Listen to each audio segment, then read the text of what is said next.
Hello everyone, welcome you all to this new video. So in my previous video, I had discussed with the one important kind of amplifier, that is VCIS amplifier, right? Previous to that, we have discussed with the ICVS and VCVS amplifiers.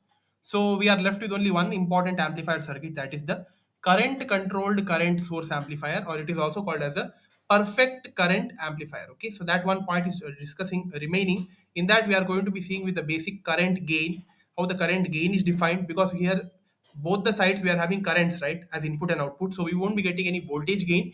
Instead of voltage gain, we would be getting the closed loop current gain. Okay, how the current gain is defined, along with that, initially, ideally and practically, how the current gains are defined, along with the structure of the ICIS amplifier. Then we are seeing the closed loop input impedance and the feedback fraction with respect to that closed loop output impedance. These are the things which we are going to be discussing in this video. Okay, starting from the basic of ICIS amplifier.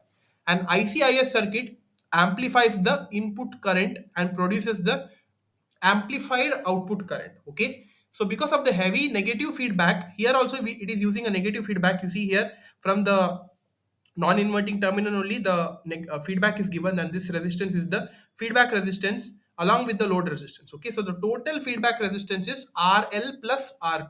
Okay, so this is the total feedback resistance used in case of ICIS amplifier, and this is the input resistance R1. Okay, and in the input side, again from the same side only we are giving the input, that is from the non-inverting terminal only, so that's why it is a inverting amplifier circuit. And input current and output produced is also output current. Okay, in the both input and output side we are having currents only. Okay, so that's why we won't be having any voltages here, so that's why instead of voltage gain we are having the closed loop current gain. Yeah, so it has a very low input impedance and a very high output impedance. Okay, so in the previous circuit we had high input impedance and low output impedance, so now it is reverse, that is we are having low input impedance and high output impedance.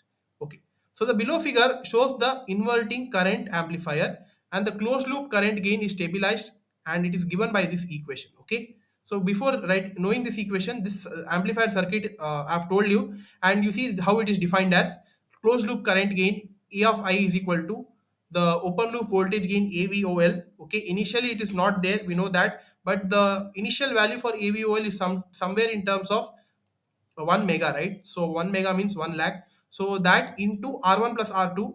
Okay, these two, R1 plus R2 divided by RL, that is the load resistance, plus AVOL into R1. Okay, so this is the basic equation for a closed loop current gain with respect to the ICIS amplifier. Now we are having the closed loop current gain practically when we are having the larger denominator. Why we are having the larger denominator? Again, because if we know, practically the value of the voltage gain AVOL is in terms of 1 mega, so that's why if we substitute that, we would be getting the larger denominator. So that's why we would be simplifying the first equation in somehow, that is AI is equal to R1 R2 divided by R1 plus 1, or it is R2 plus R1 divided by R1. Okay, why? Because uh, we won't be getting any terms here, so AVOL term would be getting cancelled out, and we would be left with only R2 plus R1 divided by R1. Okay, so this is the basic equation, R2 by R1 the whole plus 1, practically when we are having the large value of open loop voltage gain. Okay, so this is the value for current gain. So the equation for the closed loop input impedance is given by Z in CL, that is equal to R2 divided by AVOL into beta, where this beta is the feedback fraction, and that is given by R1 divided by R1 plus R2, because we are having two resistors here, R1 as well as R2. So that's why feedback fraction also would be changing. It won't be initially the uh, output load resistance. Okay, because in the previous two amplifiers we were not having the two resistances here, right? So with respect to voltage divider biasing, we are having two resistors, so that's why the feedback fraction also would be getting changed, that is R1 divided by R1 plus R2.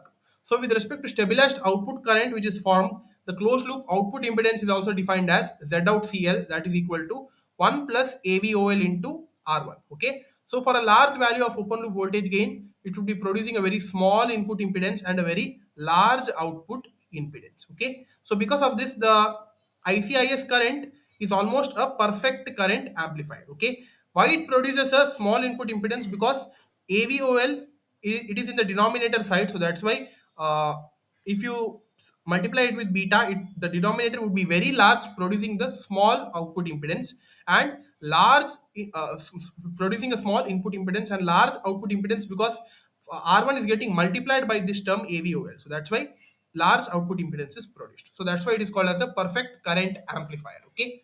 Yeah. Nothing much to discuss. So this was all about ICIS amplifier. Okay. So please note it down.